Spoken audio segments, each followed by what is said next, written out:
กินเบิ่งยาแต่ตอนนี้เพิ่นออกแล้วบ่แต่ของหมอยังไม่ได้ออกมื้อนี้ยังบ่ได้ออกแม่นว่ากำหนดอันท่านหมอให้ออกก่อนเจ้าจึงออกมาบางเทื่อมื้ออื่นนี่แหละมื้ออื่นแต่ว่าเจ้าก็ลงมาก่อนมาเวียกมางานก่อนเนาะแม่นล่ะมื้อใดจะไปเวียกวันที่7นี่แหละวันที่7โดยมื้อนี้ก็ที่5บ่มื้อนี้วันที่5เลยได้มื้อนี้วันที่5ฮะแล้วเฮือนจ้ะยังเฮือนนะเฮือนคือว่าเฮือนเจ้าแม่นนี่แล้วแต่มักส้มโอมันบาดลองพาแล้วนี่แมงตัวนี้แมงอันนี้แมงกอกแมงกอกเอาตัวนี้เนาะแม่นแหละมันแซ่บแม่น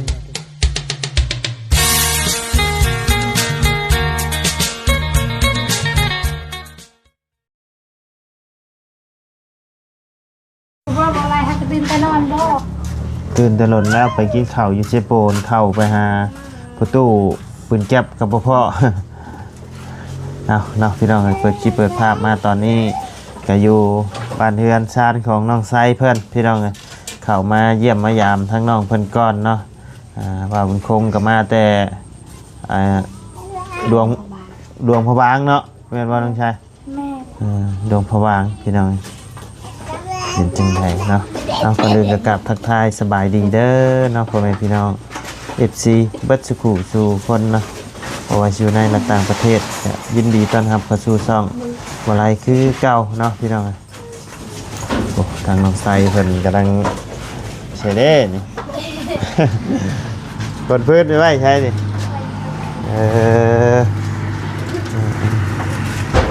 ใหญ่ที่ทางบ่สกปรก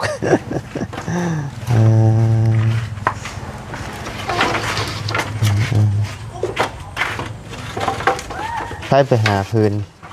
เฮากับแม่มาฮอดจักโมงบ่บุญคง5 โมง5 โมง5 โมงเช้าโดยสบายดีต้องเห็นมือโดยแต่ว่ารถเบียดนะรถเบียดบ่โดยที่รถเบียดออกแต่คนก็ประมาณ6 โมงเลย6 โมง6 โมงแรงบ่มาฮอดพี่5 โมงเช้าเป็นอะไรไปดวงพะวางม่วนบ่โอ้ยม่วนอยู่ถ้าว่าไปเที่ยวก็ม่วนดิบไหมฮะดูว่าเขาไม่ได้ไปเที่ยวกันม่วนปานใดแล้วเป็นอะไรทางลุงเจ้าคือว่าสบายแม่นละอาการคือเก่าฮะแหละตอนเรามาพี่นะอาการแบบเก่าโดยการแบบว่าหายใจพืชนะหายใจยากตอนเอาว่าเบิ้งก้อนว่าบริไปของหมอมันไกลโพดเอาใช้จ่ายมันหลายแต่ว่าเราคอยยันไว้คันบ่ไปมื้อนั้นก็คือสิบ่รอดแล้วตามเตะผาเตะยังเหือตึ้งนั่นแหละแบ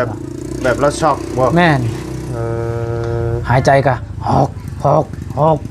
บ่คอยยานปอดมันขึ้นเนาะปอดขึ้นแห้งพี่น้องแต่ว่าไปฮอดของหมอแบบว่าเฮาทำเบิ่งท่านหมอเพิ่นว่าก็เป็นปอดนี่แหละว่าอักเสบปอดอักเสบปอดขึ้นแห้งแล้วก็เป็นหืดนี่เพิ่นก็ใช้ชโลมเอาแว่นใช้ออกซิฮอดเพิ่นห้องฉุกเฉินใช้ก็ธรรมดาไอเพิ่นก็ดีเนาะโดยธรรมดาแต่ว่าคันว่าดึกมาก็ประมาณ3 โมงนี่เอาอีก3 โมง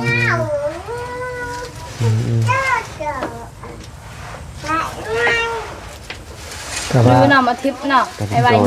นี่แต่ว่าคอยสิไปหาเบิ่งยาเพิ่นเมืองสิพักให้เพิ่นนะกินเบิ่งยาแต่ตอนนี้เพิ่นออกแล้วบ่แต่ของหมอยังไม่ได้ออกมื้อนี้ยังบ่ได้ออกแม่นว่ากำหนดอันท่านหมอให้ออกก่อนเจ้าจึงออกมาบางเทื่อมื้ออื่นนี่แหละแต่ว่าเจ้าก็ลงมาก่อนมาเวียกมางานก่อนเนาะแม่นล่ะมื้อใดจะไปเวียกวันที่7นี่แหละวันที่7โดยมื้อนี้ก็ที่5บ่มื้อนี้วันที่5เลยได้มื้อนี้วันที่5ที่5แล้วนี่6อยู่อีกมื้ออื่นก็ไปแล้วเนาะแม่นล่ะจะเบาคือจะเบาติดลูกกองเพลงเสียบา เนี่ย ว่าสิเมื่อทางรถไฟแต่ว่าใช้จ่ายมันหลายใช่ เจ้านั่งรถยังจะมานี่นะ รถเมล์ รถเมย์ โดย นั่ง ไป เนี่ยเอานั่งจักต่อนี่ โอ้ยหลายต่อโพด หลายต่อ โดย จะมาแต่วันที่เท่าไหร่ เอามาแต่วันที่เท่าไรก็เอามาเฮ้ยที่13บ่เอาวันที่3บ่ วันที่3เนาะวันที่3 ที่สามเนาะ วันที่2อย่ามาโอโมค่ะ แม่นมันแต่บ่ไล่แล้วนอนห้องหมอก็ไล่ ไล่เฮานอนตามทางพุ่นแต่วันที่3 แบบรถบ่ได้จอดเลยบอกมาเรื่อยๆต่อมาเรื่อยๆบ่ แม่นแหละ บ่ได้จอด ได้เพื่อได้ แต่ก็จอดแบบท่าชั่วโมงเพิ่นไปนี่แหละนะแบบแต่ แบบพักกินข้าวกินหยังครับ โดยแม่นแหละ เนาะ แม่นบ่แม่นว่าบ่ได้พักเลยนะเพิ่นก็พักแน่บ่ฮอดชั่วโมงสมมุติแต่ลงพะบางออกแต่ลงพะบางก็4โมงเพิ่นว่ารถออก4โมงฮอดเวียงก็ยังบ่ได้ฮอดเวียงใช่ไหมฮอดภูเกาลักนี่ก็ฮอดภูเกาลัก ทาง นี่ บ่ 2 ยา โม ก ง บ่แถวนี่ ยากพอดีฮอดภูเกาลักนี่2โมงเบิ่งรถติดมานี่โว้ไปบ่ได้แล้วเราก็จอดอยู่หั่นแหละจน9โมงตอนเช้า9โมงตอนเช้าก็ยังคือเก่าเชอะแล้วเฮาถามเบิ่งรถเฮาเห็นรถฮอนไดมาผ่านมาทางนั้นค่อยก็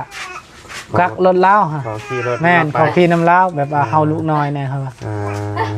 ดีแต่ว่าเวียดนั่นน่ะเป็นคนเวียดเราก็ใจดีอยู่ ที่ไง ว่าสิไปใช้ค่อยก็เมื่อเวียงคือกันว่ะไปขี่รถนำไปก็เอาทำราคาเพิ่นว่าผู้หนึง50,000นี่แหละเอาตั้งแต่ผู้เก่าหลักไกลๆนี่ ครับใครอยู่เนาะ โดย คนหนึงให้ ซ้ำนั้น ผู้ละแสนมี2แสนก็ยังสิให้นะ ให้เอ้ยตอนเฮาขมัง เอ เห็น อ อะไร กำลังเลยเด้พี่น้องไงใครกลัวบ่ได้ไปนะ โอ้คันบ่ได้ไปมื้อนี้จักได้ไปหรือบ่รถหลายคันโพด มันติดอยู่หั่นมันโลมบ่ โดย กินกับบ่มี เขากิน แบบเฮาก็บ่ได้ชื่อเข้าติดเลยนะขนมขนำยังบ่ได้ รถโรง ชื่อง านสิมังกากระทิ้งอยู่หม่องบ้านข่อยมาครับพี่ โดย โอ้มาฮอดนี่เนาะ โดย พอดีเฮาขอขี่น้ำเพิ่นเพิ่นก็ให้ไปชงฮอตคิวรถเลยคิวรถใต้เพิ่นไปเชมอันติดต่อรถเมล์รถเวียดมาทางนี้ก็ลาวติดต่อให้พอดีติดต่อผู้หนึง400,000 800,000ฮอตเฮือนเลยยังบ่ฮอต คนขี่ลายว่าคน ลายแล้ว คนในรถน่ะ โดย40ปลายนี่แหละบ่มีบนตั้งนั่งแล้ว เอ พวกก็นอนแบบนั้นก็มี นั่งไปในพื้นนั่น โดยนั่นแหละ รถเตียงนอนใช่ป่ะ แม่น แบตรถมันติดโลมอยู่หันแล้วมันคาหลายคันบ่ โดยแม่นแหละโอ้รถเวียดติดเลยรถเวียด เขาเฮ็ดทาง บ่แม่นรถเวียดรถจีนนี่แหละเนาะ เขาเฮ็ดทางบ่ เอาช่องรอนบ่แม่นแบบว่าเพิ่นไปแล้วมันค่าขึ้นบ่ได้นะแบบว่าคือสิแม่น รถพวกบรรทุก ฝนตกเนี่ย รถบรรทุกอีหยังนี่บ่ โดยรถผู้ปีนก็มี จักโมงบ่บ่ายโมง 1 โมง 1โมง ได้ครับ 1โมง12 คนไปพุ่นมันไปแล้วค่อยเข้าเด้อ เอาไปไว้แค่น่ะ พุ่นนั่นแหละ เออ รักษาไว้ไม้ตัวนี้ค่อยก็เอาไว้อยู่พุ่นละ เอ ไปตั้งไว้แล้วมันคือว่ามันหกนะ ให้มันแปลกแน่เนาะ โดยแบบเฮาแนมตะพุ่นกับคาไม้ตัวนี้หั่นนะ เลย ขนมาไว้นี้ เนี่ย เอาต้องใช้ขนมาให้พ่อเป็นผู้สอดขึ้น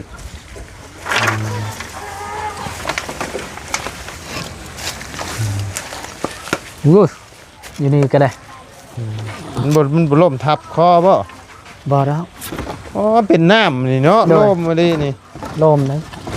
มันสิล่มได้ใส่หนักว่ามันคงไป ใส่หนักระวังมันเอ็นลงมาได้ดินบวมใช่ไหมเนี่ย บ่ดอก เอามาฮึบ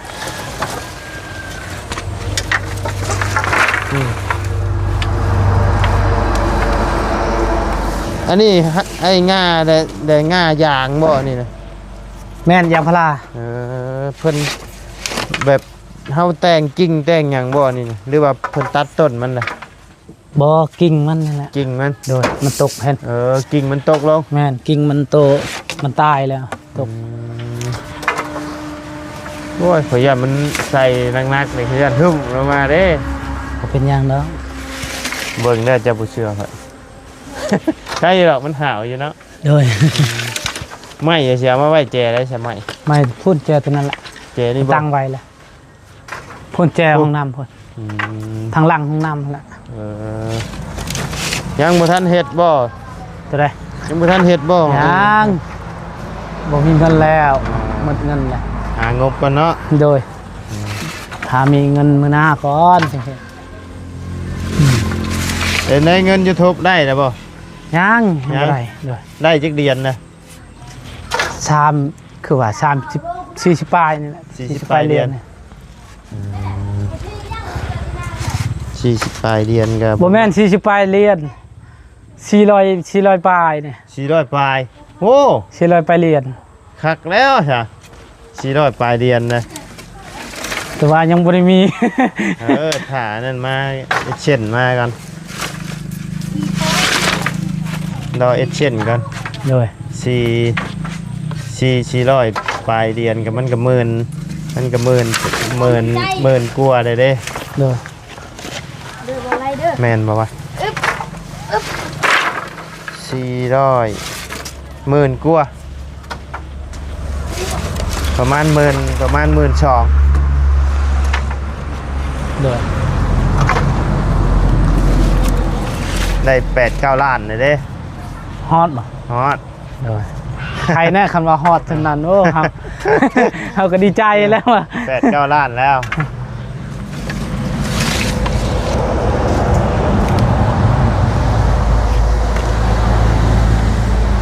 จัก400จัก300คือว่า300ปลายจัก400ปลาย ประมาณ 7-8 นี่แหละอยู่ในประมาณนี่แหละ โดย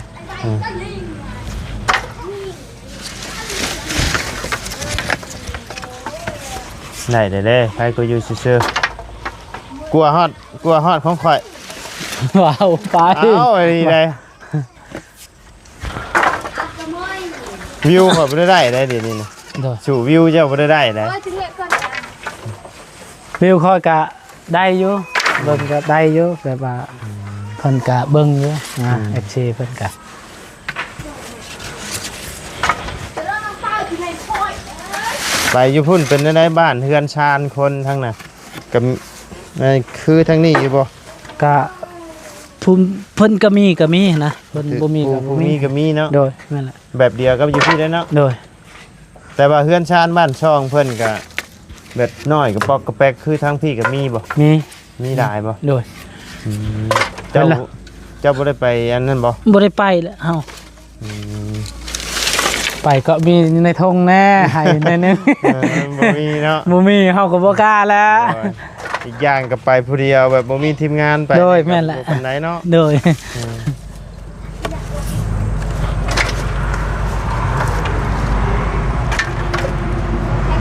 อันนี้ตะกี้มันเป็นของไผนี่ เท่าใด ของอันนี้เออ เพื่อนเรา เราเฮ็ดคอกแว่บ่ แม่นคอกแบ โอ้ย บ่ลมเนาะ มันล่มบ่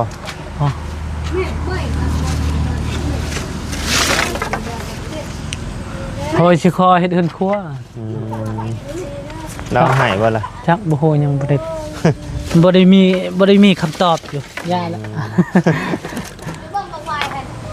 เฮ็ดหยังเฮือนครัวก็มีเด้ เฮือนครัวตอนนั้นสิได้ เสียดาย โดย เจ้าเสียดายแล้วเจ้าคันเจ้าย่ามันดำบ่ โดยแม่นแหละ ซื้อถังแก๊สเอา ทางแก๊ส อ่า นั่นแหละทางแก๊ส ประมาณ โตแก๊สฮะแก๊สเขาดังไฟ ซื้อแก๊สหามาใช้เอาสะดวกสบาย ประมาณทางหัวทางถังก็ประมาณจัก3 ล้านปลายนี่แหละแต่ก็เฮาก็ใช้ทางหนึงก็เป็นทะเลเรือน โดย ซ้ำเฮาใช้เฮาจะได้นี่สำหรับ3 เดือนผู้ทางใหญ่และสาม เนี่ยเจ้าใช้ 3 เดือนก็ไปเติมเท่านึง โดย อยู่พี่มีบ่หม่องเติมแก๊ส มีดิแต่ว่าเฮาบ่เคยใช้นะ ไม่ติ บ่มีซ้ำเฮา ขันย่านดำมันไม่ได้ใส่แก๊สนะสบาย ให้ใส่กับบ่กล้าบ่เป็นบ่แม่นบ่กล้า เจ้าท่านได้มีบ่แม่นว่าบ่ อัน กล้า นั้นแล้ว มีแต่เจ้าขี้คร้านฮ้อนอยากจุไผ โดย หิวข้าวเด้บิดแป๊กขึ้นรถ บ่อะไรก็มีบ่ ข่อยยังบ่ได้ชื่อข่อย โดย เฮ็ดอันห่านแล้วกัน หาแล้ว มี นี่ ข่ ก็ อย ได้ ข่อยมีแต่ใส่ถ่าน โดย ใส่ถ่านก็สบายไปอีกแบบนึง โดยเขาใช้พื้นนี่เบิ่งควันตรวจ แม่น เดือนหนึ่งดำมาเลย ไปใส่ถ่าน เฮ็ดอยู่นี่ก็ได้เฮ็ดธรรมดาก็พอนะ ข่อยก็ขึ้นไปเฮ็ดกินอยู่เฮือนหลังไม้หลังเก่าเขา เด้อ ไม่เฒ่าหั่นแหล้วเฮือนเนี่ย แล้วเฮือนแบบอะไร ฮะ แล้วเฮือนเจ้ายัง เฮือนเหรอ เฮือนคือว่าเฮือนเจ้า แม่นนี่แล้วแต่ยังบ่ได้ทาสีหยังนะ โดย ยังบ่ได้ติดไอ้ก็ยังบ่ทันแล้วนะ โดย ยังบ่ทันได้ติดไอ้เพดาน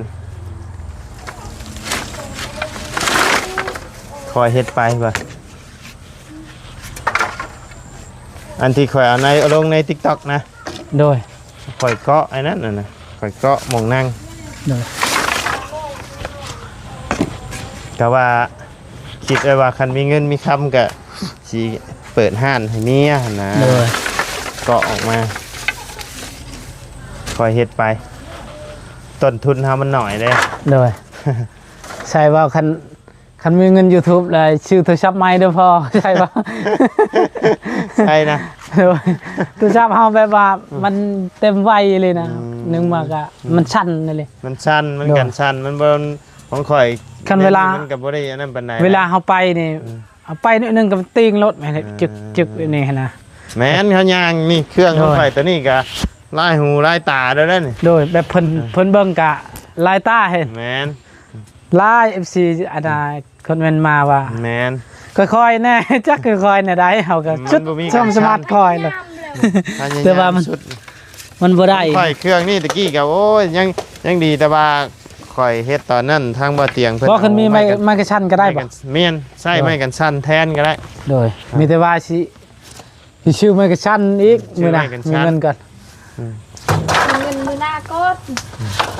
โอ้ยซื้อมาถึงแสนค่ะอันนี้เงินก็ซื้อโทรศัพท์ใหม่เลยเนาะ ชื่อโทรศัพท์ใหม่ก็มันต้องราคา10ปลายล้านขึ้นเพื่อได้มันจังกันชันได้ บ่ตัว5ล้านปลายก็บ่มีบ่ หึนี่โต๊ะ5ล้านปลายนี่บ่ได้กันชันจังนี้นี่ โดย มันค่อย5ล้านปลายได้นี่ โอ้ย ไปชื่อตอนค่อยเฮ็ดแรก งามบ่กอง โอ้งามเรื่องงามแต่ว่ามันบ่ได้กันชั้นเรา ๆไหนวะ ทักนุ ฮะ ทักนุ แจ้งบ่ เพื่อนมีวัดกองยาวกันนะทักนี้ จะไปเบิ่งในไหนกล่อง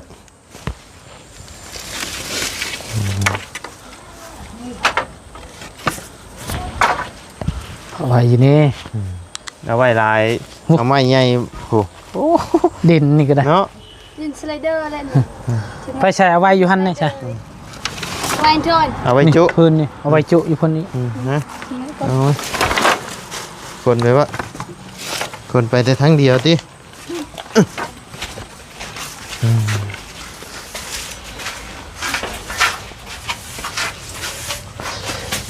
นี่เอาไว้อยู่นี่อีก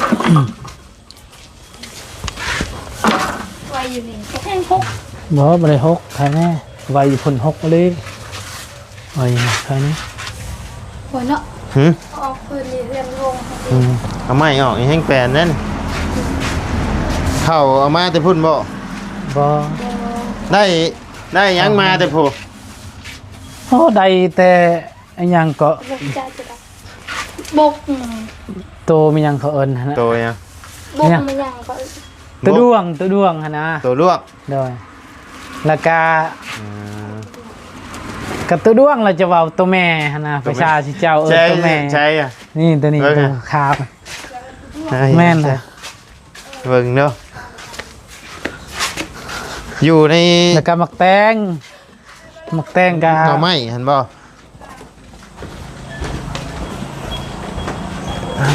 ใช่แหละนี่นี่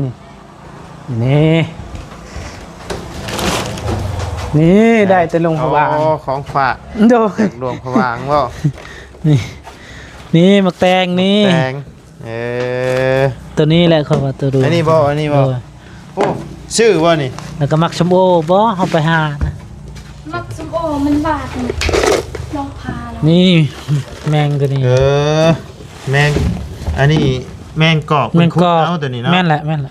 มันแซ่บอยู่ แม่นแหละตัวนี้ แมงกอกตัวนี้ แซ่บเอ้ยตัวนี้ อืม ตัวนี้เลยแซ่บ อืม มัน อืม เคยบ่เคยกินจักเทื่ คือกันกับแมงคามนี่แหละคล้ายๆกันนะแต่ว่า แต่ว่าตัวนี้มัน ตัวนี้มันสิมันสิ้นมันสิหลายกว่า โดยแม่นแหละ ตัวนี้ แต่เคยเป็นคนหมาบ่เคยกินเลยแมงตัวนี้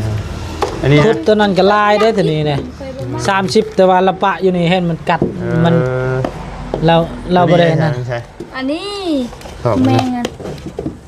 แมงปลือยตะไม แมง แม่งบ่ได้มา ใกล้ปลือยตะไมค่ะปลือยแรกภาษาเขาเอิ้นน่ะปลือยแรกอู้คักอยู่ยามัน พอแล้วพอแล้ว เฮ้ยจอย มันตายก็มี ตายตรงนี้ โอ้ยข่อยก็ย่านได้ข่อยนะเออ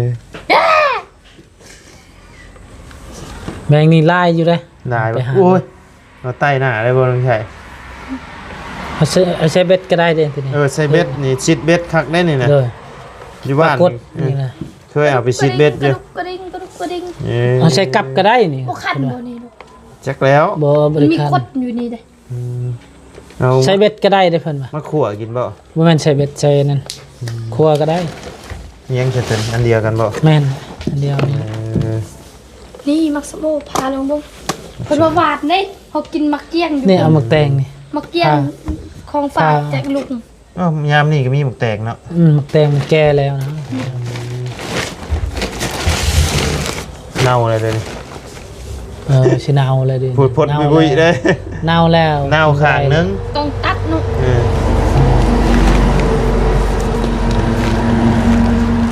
นี่แหละพางบ่ได้ชื่อหยังเลยให้ลูกบ่ได้พางชื่อพาง มีหยัง ซื้อข้าวจี เขาจีลืมแล้วโอ้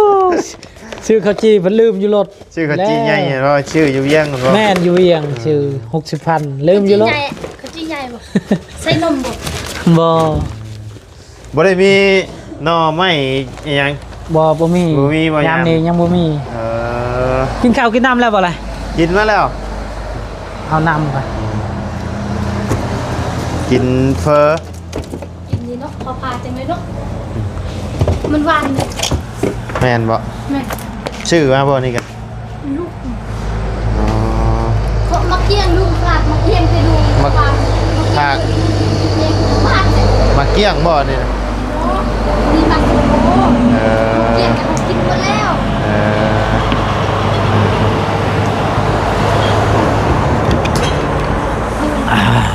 น้องนี่เนาะคันว่าเฮาปะถมตอนที่ว่าท่านได้เฮ็ดเพื่อนนี่โอ้คักมาบนทงเลย โดย มันสิได้ไอ้นั่นเลยมีแต่เจ้าสิได้ชื่อดินนะมาใส่ใหม่ คุณชื่อแล้วปะแบบนี้แล้ว ป้าเป็นนี่ก็บ่คักบ่ไรแล้ว น้ำขังคือเก่าขอไอ้เอาน้ำเพิ่นดันมานี่บ่ได้บ่ ตัวใด ขอดินเดินบ่ได้แล้วติ บ่ได้เด้อ บ่คันตอนนั้นน่ะเนาะตอนนั้นถ้าได้พวกเพื่อนนี่เฮาถมก่อนหน้านั้น บ่นี่ โอเค จังได๋ยามแรงจังได๋มันกระบกนำบกแล้วค่อยสิเอาตัวนี้ค่อยทมไปเนี่ยเอาขุดแต่พุ่นนี่ก็มาพี่ อืม ขุดแปลงแต่พุ่นมาพี่นะให้มันเพียงเฮ็ด อืม มันสิงาม คันให้ เฮ็ดหัวมันยังก็งาม แม่นบ่คันเฮาเลาะก่อนเฮาสิเฮ็ดเฮือนน่ะเนาะ โดย เฮาถมก่อนหน้านั้นน่ะโอ้ได้ระดับงามแม่น แม่นแหละ เดี๋ยวเฮือนนี่ก็ยับเข้าไปอยู่ช่วงกลางๆหมองนี่ก็งามอีก งามเนอะ อ่า อยู่นี่เพิ่นนี่ไปนี่เป็นอยู่นี่ โอ้รถกระบะนี่ก็ชูชีวิตแห้งอะดิ ฮะ พุ่นเอาวินแต่พุ่นแหละกกไม้แหละวินคำบ่มีวินโอ้ตีงบ่ได้แล้วรถ เออ คือกับตันมันตอนนั้นบ่มีกินซื้อมาคนละ รถตอนนั้นบ่มีวินเห็นเพิ่นบ่กล้าจุกปานใดแล้วปานใด นะเฮ็ดทางเข้ามาทางนี้เด้อบัดนี้เนาะ โดย จะต้องใส่ท่อหม่องนี้ความคม โดยแม่น ใส่ท่อ ถ้ามีเงินจะใช้ท่อแล้ว บ่ใส่ท่อสิเจือนทับห่านน้องใส่นั่น เอ้ยจะงานพญายทางมันก็ต้องทุบเลยวันนี้ บ่เฮ็ดก็ได้ห่านนี่บ่อีหลี แม่ ไม่โครงการออกมาได้เลยยับข้างละ5 เมตร บ่ เอ้ากำลังเลย เอ้าไอ้ดีไหน กระลายแล้ว 5 เมตรนี่สิคุ้งฮอดเพื่อนเจ้าพี่นี่ แม่นน่ะ เพราะว่าเขาก็เคยบอกไว้อยู่แล้วอันให้เฮ็ดเฮือนให้เฮ็ดนอกเสาไฟเข้ามา แม่หมดมา ย่านเสียลายเนาะ แต่ก็ยาแล้ว ฮะ ยามันแล้วเฮ็ดเอาคิดว่าคนในเมืองก็คือเฮานี่ติดทางอะนะ ก็แม่นเห็นเจ้ลมดีแล้วก็คิด โดย อุกอยู่ฮะ ถ้าเขาจกก็จกมัน